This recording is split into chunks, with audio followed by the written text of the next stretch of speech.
She folded the note twice. I know that because of the crease lines, 2 clean folds. The kind you make when you've decided something and want it to stay decided.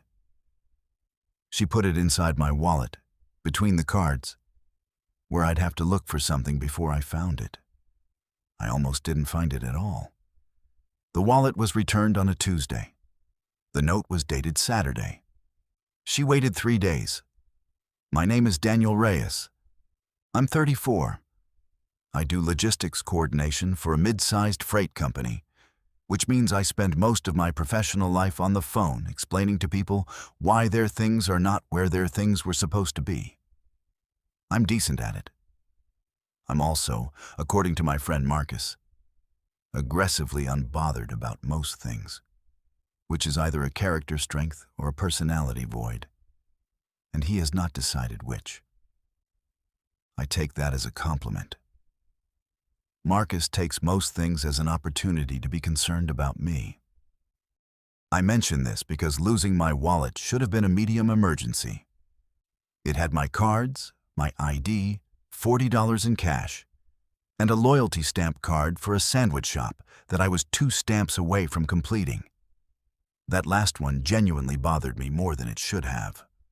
I lost the wallet on a Saturday afternoon in the park near my apartment, the one with the long path by the water and the benches that face the wrong direction, which has always seemed like a design choice made by someone who had never sat down.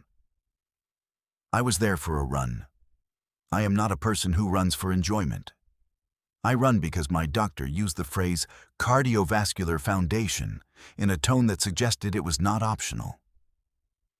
The wallet must have fallen out somewhere on the back half of the path. I didn't notice until I was home, showered, and reaching for it to order dinner. I retraced the route. Nothing. I canceled my cards that evening and told myself the cash and the sandwich stamps were the price of being a person who runs reluctantly through parks. I did not think about the wallet again until Tuesday. The knock was light, the kind that isn't sure of itself. I opened the door, and there was a woman I had never seen before, holding my wallet in one hand and a reusable grocery bag in the other, and looking at me like she had prepared something to say and was now reconsidering all of it. She was maybe 31, 32. Dark hair pulled back in a way that suggested she'd meant to do something with it, and then forgotten. She was wearing a jacket that was slightly too large, the sleeves pushed up. There was a small enamel pin on the lapel, a moon with a face on it. The kind of thing you pick up at a market stall because it makes you smile, and then it just lives on your jacket permanently. She had brown eyes that were doing several things at once, which I noticed before I noticed anything else about her. "I think this is yours," she said. She held out the wallet. I took it. I checked the cards out of reflex. They were all there, even the canceled ones, which she would have had no way of knowing were canceled. The $40 was there. The sandwich card was there. "You found this in the park?" I said. "Saturday," she said.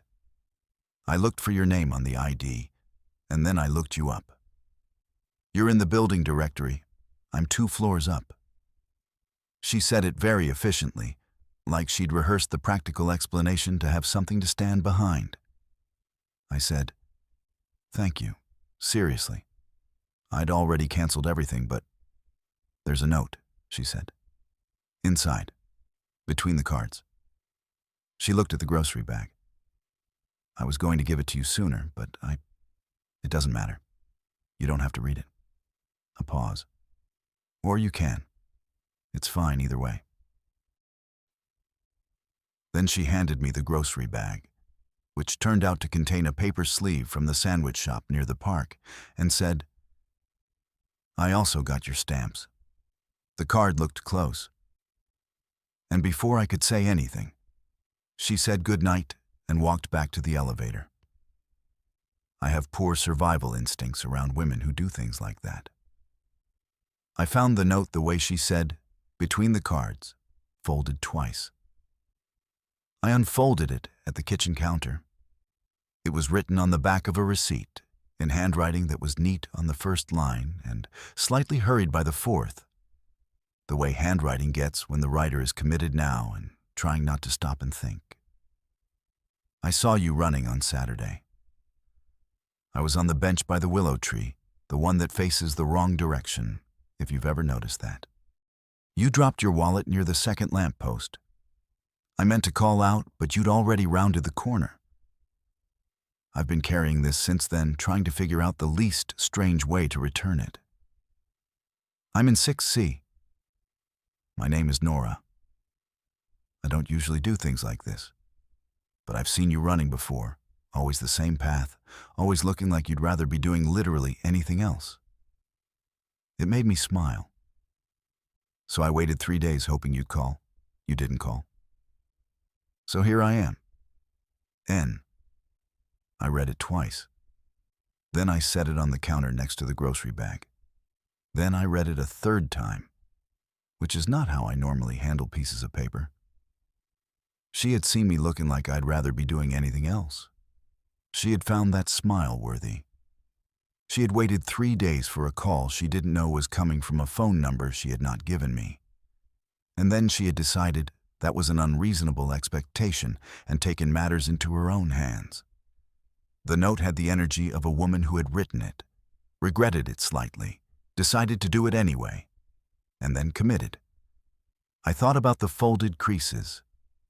2 clean folds. Decided.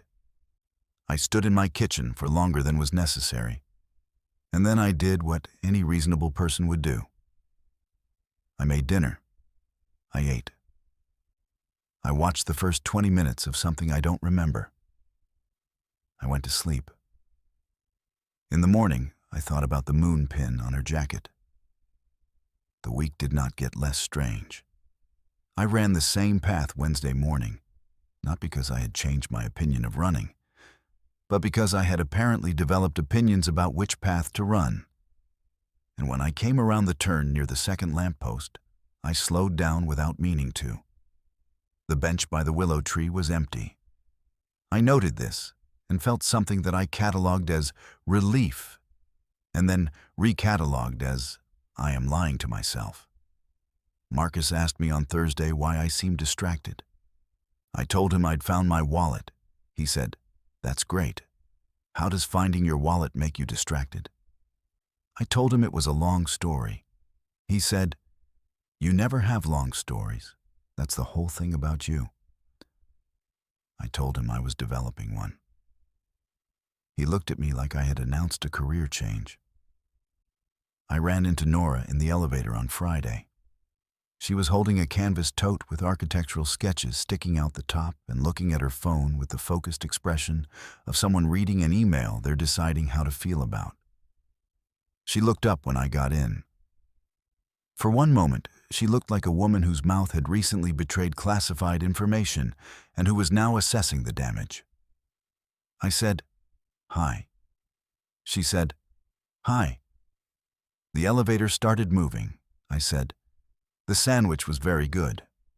She said, "They give extra stamps if you ask nicely. I've tested this." She was looking at the floor numbers. Her fingers tightened once on the strap of the tote. "You could have just slid it under the door," I said. "The wallet, without the note." She was quiet for a second. "I know. Why didn't you?" The elevator stopped at 4. She looked at me, and then she looked back at the doors, which had opened onto an empty hallway. Neither of us moved. The doors closed again. "I don't know," she said. It felt dishonest. To do all that and not say anything." She said it the way people say things they've already decided are embarrassing. Forget it. It was a strange thing to do. I didn't say it was strange. She glanced at me sideways. "You did not say it." "I read it 3 times, I said. The elevator stopped at 6.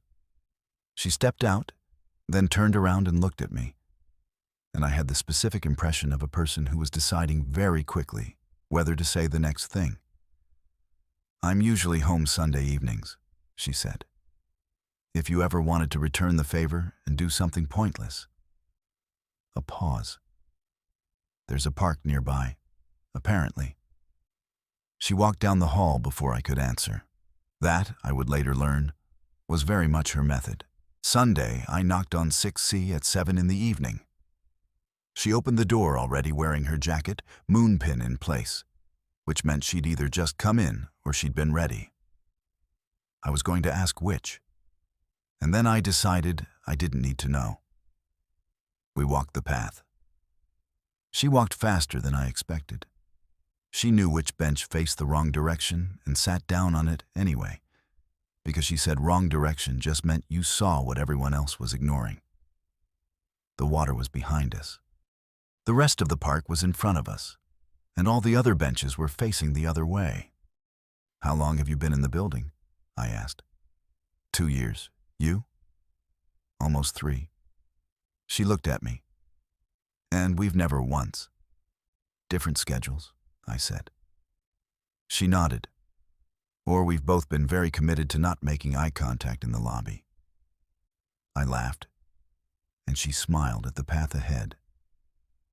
And something in my chest did something that I would have described, if pressed, as a thing I was not expecting to have to account for on a Sunday evening in a park where the bench faced the wrong direction.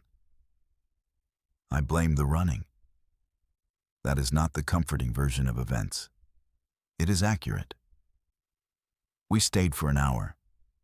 She told me she was an architectural illustrator, which explained the sketches, and that she mostly worked from home, which was why she spent a lot of time in parks, and that she had a rule about not eating lunch at her desk because she'd read something about it once, and it stuck.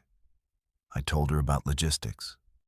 She asked 2 questions that made it clear she had actually listened to the first answer, which is rarer than it should be. She had opinions about city planning that were specific and had clearly been thought about over time. She talked about the park's wrong direction benches for 3 minutes as if it were genuinely important, which it wasn't. But the way she talked about it made it feel like it was, which is a different and more interesting thing. On the walk back, she said, "Can I ask you something?" "Yes." "Why didn't you come sooner, after the note? You had 3 days in a building directory. I wasn't hard to find." I thought about it. The honest answer was that I'd read the note 3 times and then decided I was reading into something, and then spent 4 days running the same park path while telling myself I was not thinking about a moonpin on a jacket.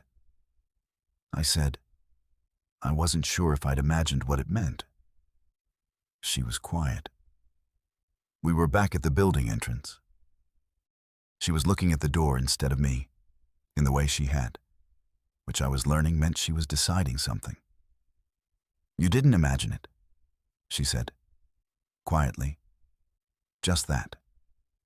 She held my gaze for exactly 1 second longer than felt safe. Then she looked at the door. I said, "I figured." She laughed once, not at the response, I think, but at something releasing. She pulled open the door. "Sunday evenings seem to be working," she said. "We should probably do it again." "Probably," I said. That sentence did something quiet to the room, or the lobby, but the feeling was the same. The Sundays became a fixture. 3 in a row, then 4, and somewhere in the middle we stopped timing them at 7 precisely and started timing them at whenever she heard the knock and however fast she decided to answer it. The architectural sketches started showing up in my apartment. Not on purpose. She'd bring them to show me something, and then leave them. And I'd find a corner of a building rendered in fine pencil on my kitchen table the next morning, and I would not move it. One Sunday in November, she came down with a tote and the moonpin and also a thermos of coffee and the information that she'd made a second cup by mistake. It is possible she had not made it by mistake. I accepted this version of events because it seemed kinder. We were on the wrong direction bench. The park was getting cold. She had the thermos between both hands, and was looking at the water that we couldn't see. "Can I show you something?" she said. She pulled out her phone and handed it to me. It was open to her contacts. My name was at the top of recent, and under it, instead of Daniel Reyes or 6C Guy or some other practical designation, she'd entered it as runs like he'd rather not. I looked at it for a moment. "It's accurate," I said. "It is," she said. She took the phone back. She was looking at the contact. "I changed it the second Sunday. And then I kept changing it, different things. And then I changed it to that, and I stopped changing it because—" She stopped. She set the thermos down. "Because every time your name came up after that, I smiled. And it felt right." Her voice had dropped on the last part. She was still looking at the phone. My chest tightened. I looked at her profile, the jacket, the pin, the way she had gone, very still. "Nora." She looked up. "You don't have to say anything else," I said.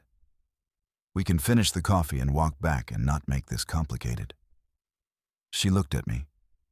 Her eyes were doing the several things at once thing again. "Is that what you want?" "No," I said. "But I wanted to say it. So you know the door exists." She was quiet for a long moment. She didn't look away. Her fingers were still around the phone, and then they weren't. And she set it in her pocket. "I stood in my kitchen for 40 minutes before I knocked on your door that Tuesday," she said. I wrote 3 different versions of the note. I almost took the note out twice on the elevator ride down. She said all of it at the same usual pace, like she was reporting. Then her voice went quieter. "I didn't take it out. I left it in because I thought if you ever wanted to, you'd know. And if you didn't, it would just be a strange story I told myself sometimes about a wallet." Something in me settled, not dramatically, just into place. "I ran the same path 6 days in a row after Tuesday," I said. "I know," she said. "I could see the path from my window. I wasn't watching, but I could see it." "Every person I've talked to for the last 2 months," I said, "felt like a placeholder for a conversation I was going to get around to having." I looked at her. "I don't know when it started. I think it started before Tuesday. I think it started on the bench." She looked at the wrong direction bench under us. Then she looked at me, and her expression was the expression of a woman who had put something down that had been heavy for longer than she would admit. "Okay," she said, softly. "Okay," I said. I reached over and she didn't move away, and I took her hand, and she turned it over and held mine back. And that was it. That was the whole quiet moment.